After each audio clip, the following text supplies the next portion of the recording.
नमः सिद्धेभ्यः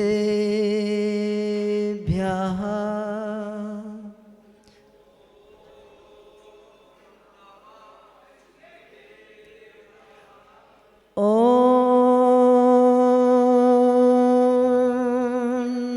नमः सिद्धेभ्यः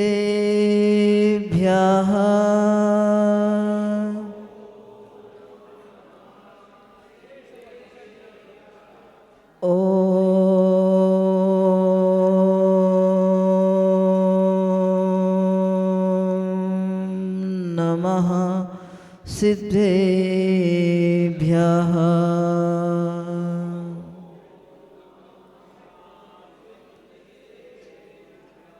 नमः श्रीवर्धमानाय निर्दोषकलिलात्मने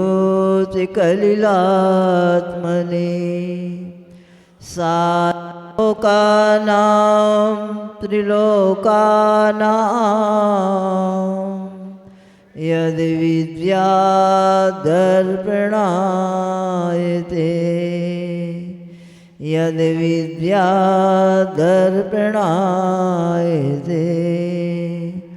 यद्विद्यादर्पणायते। अहिंसा परमो धर्म की, अनंतान सिद्ध परमेष्टि भगवंतों की, आचार्य गुरुवासी कुंद कुंद भगवान की, आचार्य गुरुवासी विद्यासागर जी मुनि महाराज की, अभिनव आचार्य परमेष्टि श्री समय सागर जी मुनि महाराज की, 3 कम 9 कोटि मुनि वृंदों की, परम पूज्य निर्यापक श्रवण मुनिवर श्री वीर सागर जी महाराज की, आरिका माँ गुरुमती 105 श्री गुरुमती माता जी की, समस्त मुनि आरिका संघ की।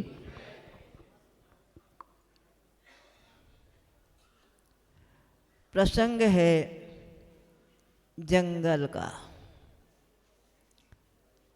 जहाँ पर मुनि अवस्था में होनहार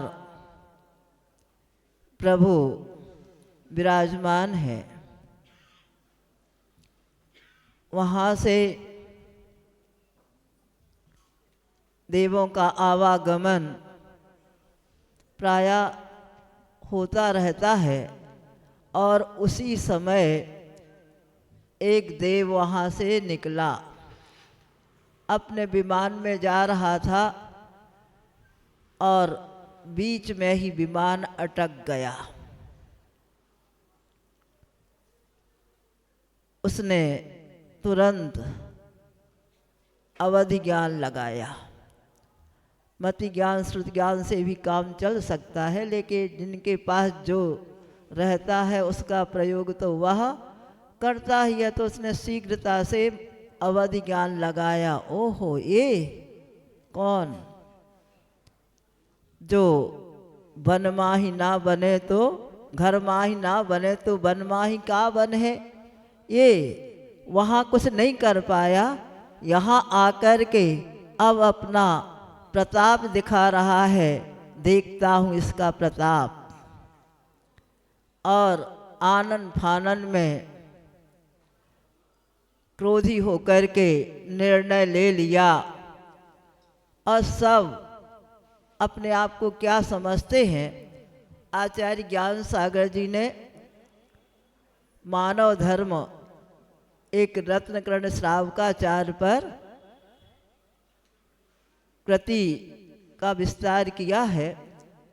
उसमें उन्होंने लिखा कि संसारी प्राणी, हर प्राणी, सारे संसार में 1.5 बुद्धि है। और हर प्राणी क्या समझता है, एक हमारे पास है वो सारी आधी सबके पास है, माने मैं ही सबसे ज़्यादा बुद्धिमान हूँ। ऐसा सोच करके उसने कहा मैं जिसको जो आज्ञा दूंगा सारे लोग उस आज्ञा का पालन करेंगे। और सबको आज्ञा दे दी, जितना अपने से बना उतना किया। और जब और निढाल हो गया तो दूसरे लोगों को आज्ञा दी तुम भी करो। क्या करें, क्या करना है। क्रोध में आके व्यक्ति कितना अच्छा काम करता है ना। क्रोध आया, बहुत अच्छा काम करते। जब तो आप लोग क्रोध में अपशब्द के अलावा कुछ नहीं बोलते। क्रोध आए और शब्द निकले, असंभव बात। टोन में भी बहुत तेजी आ जाती है। वैसे हिम्मत हो या ना हो, वैसे तो कहेंगे अरे मेरी मंदिर जाने की हिम्मत नहीं है, इतनी ठंड पड़ रही है। पड़ नहीं रही है, बता रहे हैं कि इतनी ठंड पड़ रही है, घर से बाहर नहीं निकल सकते। घर से बाहर तो छोड़ो, रजाई में से अंगुली भी बाहर नहीं निकाल सकते हैं। ऐसे में हम मंदिर कैसे जाएं? और उसी समय यदि मन के विपरीत वार्तालाप हो जाए, माहौल बन जाए, कितना जोश आ जाता है। होश नहीं रहता है, लेकिन जोश तो आ ही जाता है। क्या क्या करता है। मक्खी उड़ाने की हिम्मत नहीं थी, अब महल उड़ाने की बात करता है। और होते होते उसने जितना बना उतनी विक्रिया कर करके कितना किया, बड़े बड़े पाषाण उठा करके मुनि अवस्था में विराजमान प्रभु के ऊपर डालना प्रारंभ कर दिया। क्रोध तो यही करेगा, वो अब तो इसको मजा चखाऊंगा। अब चखना किसको है? क्रोध का मजा वो चख रहा है। पहले जो शांत परिणाम था, पुण्य का उदय था, उस पुण्य के उदय को वह पाप में बदल रहा है। कितना आनंद आता है जब हम पुण्य को पाप में बदलते हैं। आप लोगों को आता कि नहीं? अरे हम तो इसके आसामी हैं। कैसे आसामी है? क्रोध कर करके सबको अपने बस में करना चाहते हैं। आचार्य कुमुद चंद जी कहते हैं, भगवान आपने पहले क्रोध को नष्ट कर दिया, फिर शत्रुओं को जीता कैसे? बाहर के शत्रु नहीं, अंदर के शत्रु क्रोध, मान, माया, लोभ है, इनको कैसे जीता? बोले आपको मालूम नहीं है, आग से ही वस्तु जलती है ऐसा नहीं है। जब हिमानी और बर्फीली हवाएं चलती हैं तो हरी भरी सारी फसल काली पड़ जाती है, उसका विकास नहीं हो पाता है। इसी प्रकार से क्रोध के द्वारा नहीं, समता के द्वारा भी क्या, समता के द्वारा ही आंतरिक शत्रुओं पर विजय प्राप्त की जाती है, क्रोध के माध्यम से नहीं। क्योंकि क्रोध तो पहले नंबर छूटता है। मिथ्यात्व गया नहीं, मुनिव्रत आया नहीं, विशुद्धि बढ़ती चली जाती है। और विशुद्धि बढ़ते बढ़ते वह शुद्धता की ओर बढ़ती है। पहले पल पर का अवलंबन लिया जाता है सम्यक दर्शन के लिए। क्या समीचीन दृष्टि बनाना है तो ऐसी नहीं बना लेना, चश्मा लगा करके हम समीचीन दृष्टि बना ले रहा, कम दिखने लगा, धूमिल दिखने लगा। हमेशा से ये तुम्हें दिख ही नहीं रहा है। जो वस्तु है वैसी ना दिख करके अपनी मनमानी और जैसे माहौल में रहते हैं वैसे माहौल में रह करके उस वस्तु को हम वैसा ही देखना, जानना, मानना प्रारंभ कर देते और समझते हैं यही सब कुछ है। वह देव भी समझ रहा है बड़े बड़े पत्थरों को बरसा करके, अरे मैं बहुत अच्छा काम कर रहा हूँ। इसने क्या समझ के रखा था? वहाँ पर सभ्यता की भाषा नहीं आती। पूज्य लोगों को क्या कह देते? इसने किसको कहा जाता? और कब कहा जाता? जब तीव्र क्रोध में रहते हैं तब ऐसे शब्दावली आपके अंदर से निश्चित हो जाती है। अंदर क्या है वह शब्दों में प्रकट होने लगता है। वो क्या ना, उसको आनंद आ रहा है और इसको भी हम मजा चखाएंगे। क्या चखाएंगे? वो तो मज करके इतने निर्मल हो चुके हैं। यह अपना काम कर रहा है, हमें अपना काम क्या है उसको करना है। और करते करते वह इतना क्रोधित हो गया, इतना क्रोधित हो गया कि उसको कुछ भान ही नहीं रहा। और उसी समय इसने पापों का आगमन कर लिया, अपने आत्म प्रदेशों से एक में कर लिया पाप वर्गणाओं को। वर्गणाएं तो वही थी, लेकिन शक्ति अंश कहाँ से डाले उसमें? अपने परिणामों से। यहाँ वातावरण में सारे सारे प्रकार के कारण वर्गणाएं हैं, वह दिखाई नहीं दे रही, इसलिए नहीं है ऐसा आज के विज्ञान भले कह दे, लेकिन ऐसा होता नहीं। जो जो दिखाई नहीं देता वो नहीं है, ऐसा भी नहीं है। नहीं दिखाई देता फिर भी है, और ऐसा करके वह ना जानते हुए वस्तु तत्व को किस प्रकार से अपने आप को पराधीन और दुखी बनाता चला जा रहा है। इतना दुखी था, क्रोध वह प्रकट कर रहा है, और उसके माध्यम से वो वर्गणाएं आ करके आपके द्वारा इतनी एक मेक हो जाती है कि दिखाई भी ना आत्म प्रदेश दिखाई देते हैं, और ना वो वर्गणाएं दिखाई देती हैं, और ना वह परिणाम उस समय समझ में आता है। मैं कर क्या रहा हूँ? बस उसे लगता है ये मेरा वैरी है, इसको दुखी करना है। वो दुखी हो या ना हो, लेकिन स्वयं तो दुखी हो ही जाता है। कैसे हो जाता है? कहते हैं लोग कि हाथ में अंगारा लेकर के, और अंगारों की तासीर पूछने वालों अनुभव करो कि उस समय तुम कितने दुखी होते हो, क्या तुम्हारी सूरत हो जाती है। क्या हो जाता?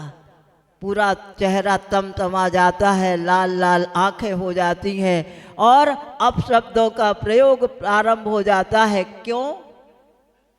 ये भी ध्यान नहीं रहता है कि हमारी भूमिका क्या है। वो तो देव था, लेकिन हम तो मनुष्य होकर के भी, और भी ऐसा नहीं है कि हम मोक्ष मार्ग पर आ गए तो हमारा क्रोध समाप्त हो गया। क्रोध मोक्ष मार्ग को धारण करते ही समाप्त नहीं होता, लेकिन इतना बोध हो जाता है ये क्रोध की परिणति है, ये मान की परिणति है, ये माया और छल कपट की परिणति है, ये लोभ है, ये समझ में आता है, और आते हुए वह अपने आप को संभाल करके रखते हैं। वो कहलाते हैं श्रमण। बाहरी श्रम नहीं करना, यही श्रमणता है। बाहर का कुछ भी आ रहा है, आचार्य कुंद कुंद जी कहते हैं, जीव पुद्गल कम्मत हृदय, जीव यह जब पुद्गल कर्म प्रदेशों में स्थापित हो जाता है। कैसे हो जाता? जैसा परिणाम माहौल में रहते वैसा परिणाम आता है, उसके पर जो अनुशासन में रह करके उस पर कंट्रोल नहीं कर पाता है, वह उस प्रकार का अव्रति रूप परिणमन करता है। और व्रति होने के बाद, महाव्रति बनने के बाद अपशब्द कदापि नहीं निकल सकते हैं। निकल जाए तो क्या होता है? याद है ना?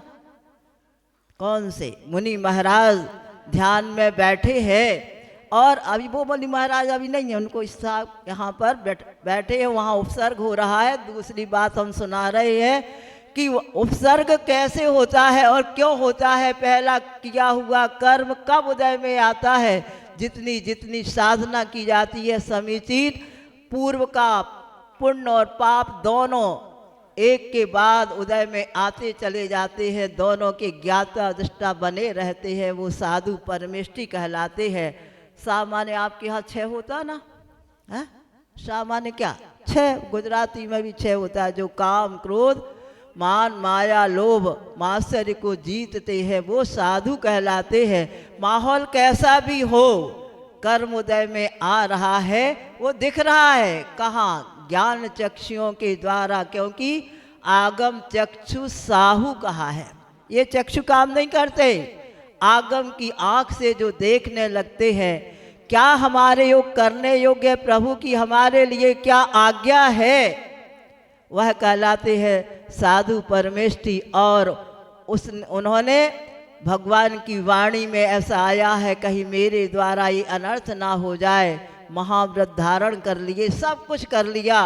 सब कुछ करने के बाद सोच लिया थोड़ा सा गिनती लगाने में गलती हो गई। कैसे? आपसे कहा जाए कि 100 भेड़ है या 1000 भेड़ है, एक भेड़ यदि गड्ढे में गिर गई तो कितनी बची? हाँ? एक ही कम हुई ना। हाँ?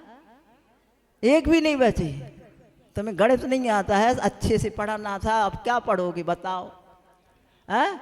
सब बच्चे बोलने लगे। टीचर ने पूछा कितनी भेड़ बची, एक गड्ढे में गिरी है, तो सब कहते एक कम, जितनी थी उतनी बची।